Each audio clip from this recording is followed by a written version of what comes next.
तो श्रीमद् भागवत महापुराण की दिव्य कथा हम आप सभी लोग सुन रहे हैं। श्री सुखदेव जी महाराज गंगा जी के पावन तट पर महाराज परीक्षित जी को यह कथा सुना रहे हैं कि आप बताइए, क्योंकि मेरे पास में सिर्फ 7 दिन है, मैं 7 दिन में ऐसा कौन सा शास्त्र, कौन सी कथा सुनूं कि मुझे मोक्ष मिले, भगवान से एकाकार हो जाऊं। तब श्री सुखदेव जी ने राजा परीक्षित को यह श्रीमद् भागवत महापुराण जैसे दिव्य कथा रसपान कराते हैं। निगम कल्प तरोर गलितम, एक कल्प तरु है श्रीमद् भागवत महापुराण। हमेशा इसका रसपान करते रहना चाहिए। इसे श्रवण करने से जीवन की सारी व्यथा समाप्त हो जाती है, जीव को विश्राम की प्राप्ति होती है, भगवान की भक्ति में जीव रंग जाता है। यह श्रीमद् भागवत की कथा भगवान की भक्ति में रंग देने वाली है, कलयुग के क्लेशों को समाप्त करने वाली है। आज जब श्री सुखदेव जी कहते हैं, हे राजा परीक्षित, भगवान श्री द्वारकानाथ बड़ी सुंदर सुंदर लीलाओं को करते हैं, अपने भक्तों को आनंद देते हैं। भगवान का दिव्य विवाह हुआ, उनका विवाह जो हुआ है हम आप लोग कल सुन रहे थे। 16,108 पत्नियां उनकी हैं, इतने विवाह भगवान के हुए हैं। 8 जो उनकी पट रानी हैं, 16,100 उनकी रानी है, और प्रत्येक रानी से 10-10 पुत्र हुए हैं। उसी के बीच में आप देखें श्री कृष्ण और रुक्मिणी के पुत्र जो हैं प्रद्युम्न जी, ये साक्षात कामदेव के ही अवतार हैं। प्रद्युम्न जी के 2 विवाह हुए हैं, एक तो रति के साथ में, क्योंकि कामदेव की पत्नी रति शाश्वत है तो उनके साथ हुआ है, मायावती के रूप में वो प्रकट होती हैं। और दूसरा विवाह है प्रद्युम्न जी का रुक्मी की बेटी रुक्मावती के साथ हुआ, और रुक्मावती को ही और प्रद्युम्न जी के बीच में एक सुंदर पुत्र की प्राप्ति होती है, जिनका नाम था अनिरुद्ध। अनिरुद्ध की कथा आती है श्रीमद् भागवत महापुराण में। श्री कृष्ण भगवान के पौत्र कहलाए, बेटा के बेटा, बड़े ही सुंदर, भगवान का ही स्वरूप इनको माना जाता है। मैंने आपसे कल बताया था कि राम जी ने जैसे 4 रूप में अवतार लिया है, राम लक्ष्मण भरत शत्रुघ्न, इसी तरह कृष्ण भगवान ने भी 4 रूप में अवतार लिया है। बलराम जी, कृष्ण जी, प्रद्युम्न जी और अनिरुद्ध जी, ये 4 है। तो अनिरुद्ध जी बहुत ही सुंदर, बड़े ही दिव्य, भगवान श्री कृष्ण के समान ही इनकी भी सुंदर मुखाकृति है, बड़े दिव्य हैं। एक समय की बात है, एक दैत्य था बाणासुर, उसकी कन्या थी उषा। उसने स्वप्न में अनिरुद्ध जी को देखा और देख करके उन्हीं के प्रति वह आकर्षित हो गई और मन ही मन अनिरुद्ध जी को अपना पति भी मान लेती है, स्वप्न में देखती है। उसकी एक सहेली है जिसका नाम था चित्रलेखा। चित्रलेखा चित्र बनाने में बड़ी निपुण थी, जिसका भी चित्र उससे बनवाया जाता था वो तुरंत बना देती थी। तो दोनों सहेलियों के बीच में आपस में वार्तालाप हुआ कि उषा ने कहा, मैंने एक सुंदर पुरुष को स्वप्न में देखा है और उसी को मैंने अपना पति मान लिया है, मैं तो उसी का वर्ण करूंगी सखी, और किसी का नहीं वर्ण कर सकती हूँ, आप मेरी इच्छा को पूर्ण करें। चित्रलेखा ने भगवान श्री कृष्ण का चित्र बनाया, बलराम जी का चित्र बनाया, प्रद्युम्न जी का चित्र बनाया। उषा कहती है नहीं, ये नहीं है, ये नहीं है, ये नहीं है। और जब उसने अनिरुद्ध जी का चित्र बनाया तो उस राजकुमारी ने कहा, हाँ हाँ सखी, बस यही राजकुमार है जिसको मैंने स्वप्न में देखा है। मैं तो इसी का वर्णन करूंगी। अब तुम्हें चाहे जहां से लाओ, मेरी सहायता करो, मुझे इस राजकुमार से मिलाओ। चित्रलेखा आकाश में उड़ने में बड़ी निपुण थी। वह तुरंत द्वारकापुरी को प्रस्थान करती है और कहती भी है कि हे सखी, ये भगवान श्री कृष्ण के पौत्र हैं अनिरुद्ध, इनको प्राप्त करना बड़ा कठिन है। अब आपने हट कर लिया है कि मैं इन्हीं का वर्णन करूंगी, अगर ये मुझे नहीं मिलेंगे तो मैं अपने प्राण त्याग दूंगी। तो सखी होने के नाते मैं तुम्हारे लिए भी करूंगी। और चित्रलेखा आकाश मार्ग से चलते हुए द्वारकापुरी में जब पहुंची तो द्वारकापुरी में कोई प्रवेश नहीं कर सकता है, क्योंकि भगवान श्री कृष्ण के सुदर्शन चक्र से द्वारकापुरी जो है सुरक्षित है। मानव की दानों की तो बात ही छोड़िए, वहां तो पवन भी प्रवेश नहीं कर सकता है भगवान की आज्ञा के बिना। तो चित्रलेखा कैसे जा सकती है माया के माध्यम से?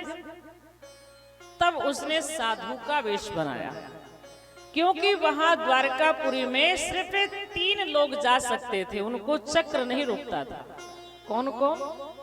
एक तो साधु जा सकते थे, दूसरा ब्राह्मण जा सकते थे और तीसरा गाय जा सकती थी। इन 3 को सुदर्शन चक्र नहीं रोकता था और कोई वहां प्रवेश नहीं कर सकता था। इन 3 को अनुमति थी। तब जो है चित्रलेखा साधु का वेश बना करके और द्वारकापुरी में प्रवेश कर गई और रात्रि के समय पलंग के साथ अनिरुद्ध जी का हरण करके ले आई। पलंग सहित ले गई, सो रहे थे, और ले जाकर के बाणासुर के उस सोड़ितपुर नगर में महल में जाकर के रख दिया। राजकुमारी उषा के महल में उनको अनिरुद्ध को वहां पर जब रखा, उनकी आंखें खुली, उन्होंने देखा मैं यहाँ कैसे आ गया, मैं तो द्वारिका में था। सारा समाचार उनको बताया गया। दोनों वहीं पर राजकुमारी उषा और कृष्ण जी के पौत्र अनिरुद्ध जी वहीं पर रहने लगे। कुछ समय के बाद जो है वहां के द्वारपालों को पता चला कि यहाँ कोई पुरुष रहता है। राजकुमारियों के बीच में जाकर के बाणासुर को जब बताया, बाणासुर बड़ा क्रोधित हुआ और अपने सेना लेकर के उस महल को चारों तरफ से घेर लिया। कौन रहता है यहाँ पे, जरा मुझे बताओ। और जब देखा गया तो वहाँ अनिरुद्ध जी दिखाई पड़े। बाणासुर बड़ा क्रोधित हुआ, उन्हें मारने के लिए दौड़ता है। और यहाँ भगवान श्री कृष्ण की कृपा से देवऋषि नारद जी द्वारिका में अनिरुद्ध के हरण का समाचार बता देते हैं और कहते हैं इस समय बाणासुर और अनिरुद्ध के बीच में युद्ध चलने वाला है, आप लोग जाइए उनकी सहायता के लिए। तब द्वारकापुरी से भगवान श्री राम, बलराम इत्यादि सब सोड़ितपुर की ओर जाते हैं और अनिरुद्ध की तरफ से भगवान श्री कृष्ण हैं, बलराम जी हैं, और बाणासुर की तरफ से भगवान शंकर हैं और उनके पुत्र कार्तिक इत्यादि हैं, भूत प्रेत भी है साथ में। क्यों? इसलिए कि बाणासुर का जो है इतना अच्छा भाव था कि वह भगवान शंकर को अपना इष्ट मानता था। भगवान शंकर का परम भक्त था बाणासुर। इस कारण बाणासुर की तरफ से भगवान शंकर लड़ने के लिए आए। दोनों के बीच में घनघोर युद्ध हुआ। इसके पश्चात श्री सुखदेव जी कहते हैं जब बाणासुर परास्त हो गया, हार गया, उसकी सेना मारी गई, तब वह भगवान की शरण में जाता है। महादेव जी ने कहा बाणासुर तेरा अभिमान अब दूर हो गया, तो भगवान श्री कृष्ण की शरण में जा और उन्हीं की शरण में जाने से तेरे प्राण बचेंगे। तो उनसे विरोध मत कर, वो परमात्मा है, ईश्वर है, उनसे लड़ने में भलाई नहीं है, उनके शरणागत में ही भलाई है। तो प्रभु की शरण में जाओ। और भगवान शंकर जी ने जब बाणासुर को समझाया तो वह प्रभु की शरण में गया। प्रभु ने उसे अभय दान दिया और भगवान शंकर की कृपा प्राप्त हुई, युद्ध समाप्त हो गया। तो जहाँ भगवान शंकर की कृपा हो, भगवान श्री कृष्ण की कृपा हो, वहां पे लड़ाई झगड़ा कैसे हो सकता है? अरे ये जो है सब के अंतःकरण के अभिमान को मिटा करके जीव के अंतःकरण में विश्वास को स्थापित करते हैं। महादेव जी कौन है? भवानी शंकरो वंदे श्रद्धा विश्वास रूपणो याभ्याम बिना न पश्यन्ति सिद्धा स्वांतस्ते मेश्वरम। भगवान शंकर जी साक्षात विश्वास के स्वरूप हैं। आज बाणासुर के अंदर भी उन्होंने विश्वास स्थापित किया। परमात्मा की शरण में जाओ और उन्हीं की शरण में जाकर के क्षमा याचना करो, उन पर विश्वास करो, मेरे ऊपर विश्वास करो। ऐसा जब भगवान शंकर ने कहा तब बाणासुर भगवान की शरण में गया। महादेव जी का भी सुंदर स्वभाव संत महात्मा गाते हैं। भोले बाबा शरण में तुम्हारी, भोले बाबा शरण में तुम्हारी, भोले बाबा शरण में तुम्हारी, भोले बाबा शरण में तुम्हारी। बैठे दर पे तेरे हो, बैठे दर पे तेरे, कब लोगे खबरिया हमारी। भोले बाबा शरण में तुम्हारी, भोले बाबा शरण में तुम्हारी, भोले बाबा शरण में तुम्हारी, भोले बाबा शरण में तुम्हारी। सभी लोग हाथ उठा करके बोले शंकर भगवान की जय, भूत बाबा भोलेनाथ की जय हो। शंभो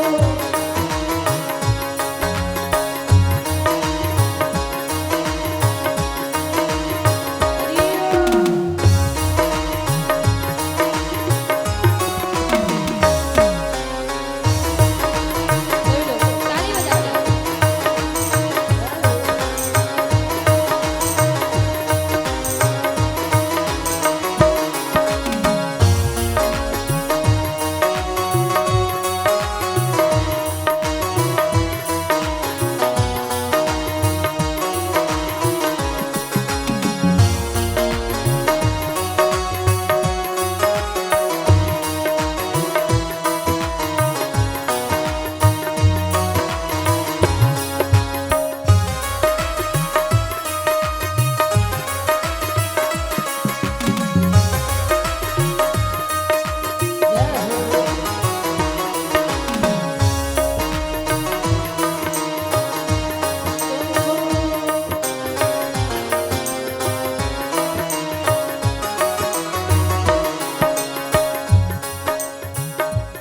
अपनी मस्ती में बैठी हूँ बाबा, अपनी मस्ती में बैठी हूँ बाबा, अपनी मस्ती में बैठी हूँ बाबा, अपनी मस्ती में बैठी हूँ बाबा।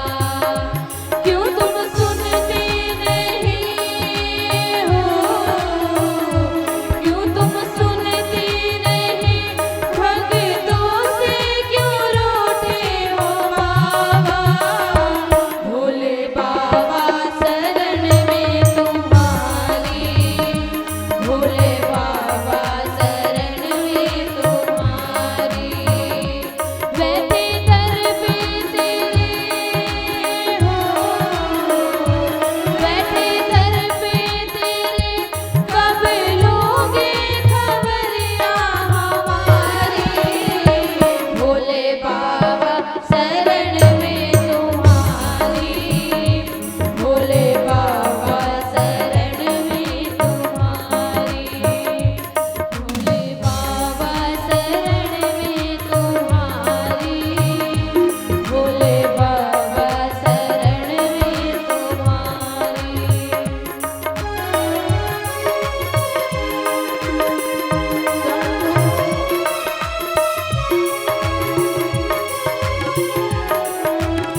भोले बनवारी तेरा पुजारी भोले कर तू दया